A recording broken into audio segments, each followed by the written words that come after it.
to a Healing Peace podcast. My name is Kimere Baker. We have a treat for you. We ask the question, how do women respond when life or people hurt us? The remainder of this podcast is on this subject. Also, just for our podcast listeners, we are providing an assessment that identifies where you are in dealing with emotional hurt. After you listen, give us a podcast review. Take a picture of it and email it to free@ahealingpeace.com with the subject review. Once we receive your email, we will send you a link for the assessment. Let's get started. Glad to have you. We're going to just jump right on in. We wanted to know, how do women respond when people or life experiences hurt us? We invited women to answer this question, and we will spend the next several podcast episodes addressing our responses. Do you want to know what the number one answer is? Well, the number one answer is to shut down. What does it mean to shut down? I'm going to tell you. The short answer is that we stop engaging in life while avoiding the person or people that hurt us or had a conflict with. As I stated before, this was the number one answer. We do this so commonly. You're not the only ones. But why do we do it? We are attempting to protect ourselves from being hurt again.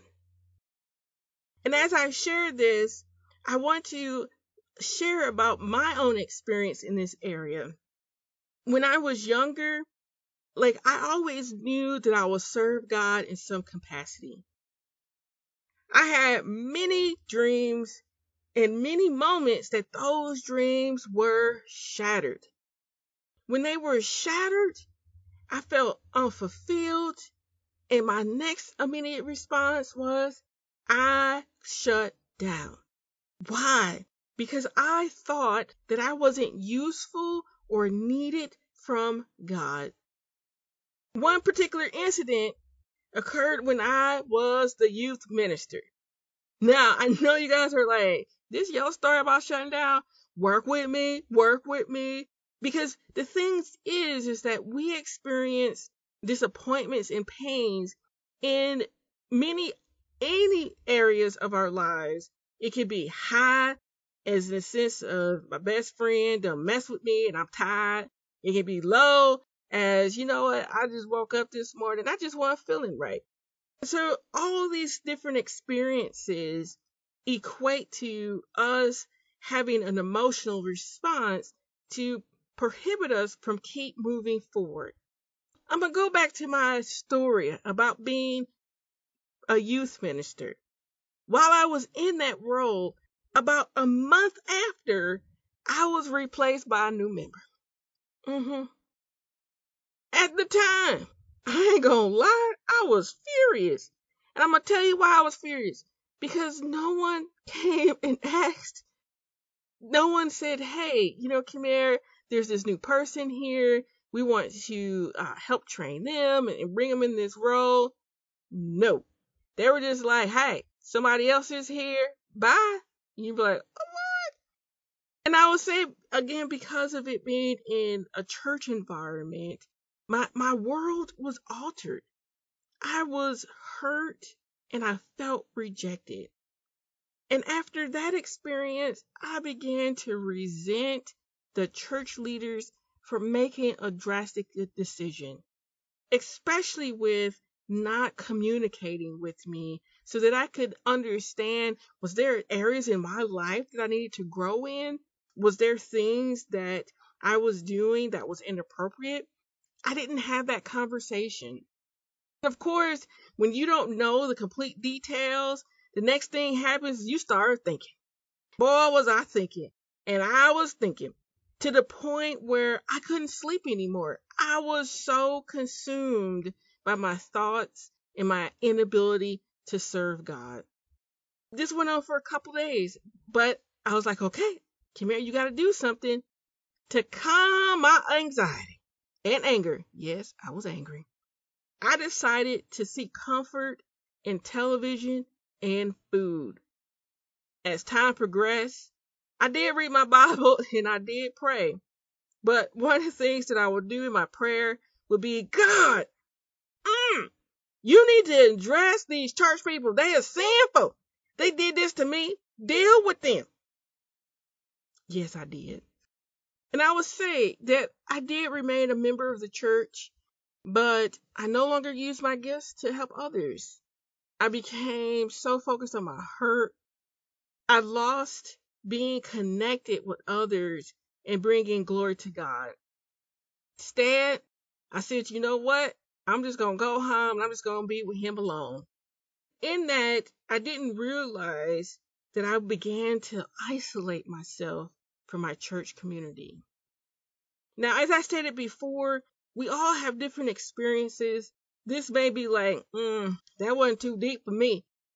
Hey, rejection happens. And that was definitely a moment where I felt rejected. But in that hurt, let's recap with the actions that are involved with shutting down. And you may have missed them actions in my great storytelling, but here are the actions that were involved in my shutting down. I avoided social or church events to avert dealing with the person, the church leaders, the conflict.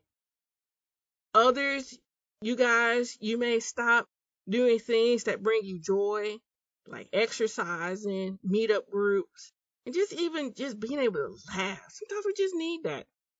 We may stop participating in our church community altogether.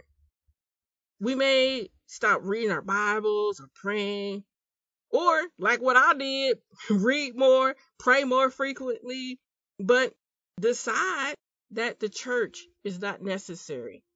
God alone is enough, which he is. Another thing we may do in shutting down, in which I showed in my own experience, is that I may start doing things that have addictive behaviors. For me, it was not being able to sleep, but I start overeating. I started to watch a whole bunch of TV, like anything where there's overindulgence. And that can also be in sexual activities, even though we ain't supposed to be doing them. But somehow we will find a method to release that shutting down emotional hurt in other behaviors that are not healthy or long term does not produce the goodness that we're hoping for. As I stated, I had inconsistent sleep pattern. I couldn't remain asleep. Some may oversleep, and others may become emotionally detached. For me, I detached myself from my church group. I showed up, but emotionally, I wasn't engaged. Sometimes we can even go to the extreme of questioning God's authority and sovereignty over our lives because the pain is so strong. Now, I know I said a lot so far, and I want you guys to see that we're not the only ones who experience a moment of shutting down. Another great example of someone who shut down, and actually in the Bible, which you may not have realized or paid attention to, is Elijah. Elijah, out of fear, shut down and fled. If you don't know much about Elijah, I'm going to try and give you a quick recap. Hopefully it won't be too long. But in 1 Kings 19, talks about Elijah fleeing from Jezebel. He just completed the daunting task of killing false prophets with a sword. Jezebel. Yeah, Jezebel. We heard that name before. Usually it's associated with sex or something. But Jezebel was furious that her prophets died by the sword. So much so, she sent word to Elijah and told him flat out, I'm about to kill you. Get ready. It's coming. And Elijah, being human, which I would have done the same thing, fled for his life. He traveled away from the place that God had called him to serve. He had enough and wanted to die. Now, while he was traveling, he was miserable. Yes, he was. And he slipped. Also, during that season, God sent an angel to tend to his needs by providing food. So 40 days later, Elijah, he finally made it to his destination, Mount Hermon. I want to highlight a couple of things about Elijah in this moment. Clearly, he was shutting down. He was depressed. He stopped being in his role as a prophet. He disengaged. He took comfort in sleeping. Spiritually, he told God he had enough. In this moment, he believed Jezebel over God's sovereignty in his life. And second, he made a journey that had the perception of being spiritual, but in actuality, he was moving away from where God wanted him to be. He fled from the battleground. Elijah's response represents shutting down emotionally and spiritually. As I shared with my previous situation by being a youth minister, or trying to, whatever you want to call it, I can totally relate. I was removed. I thought, man, God, am I doing your will? Why am I here? Why am I being treated so wrongly? What's going on? And I disengaged. Like, even though I showed up, I had the illusion of being spiritual because I at least showed up. But in actuality, I disengaged from the work that God called me. So the story continues, though. I want us to look at God's response to Elijah during his shutdown period. I want you to notice something good about God's character. During his journey, he made sure that Elijah was taken care of by sending an angel to tend to his needs. God extended mercy and grace. More importantly, God loved Elijah.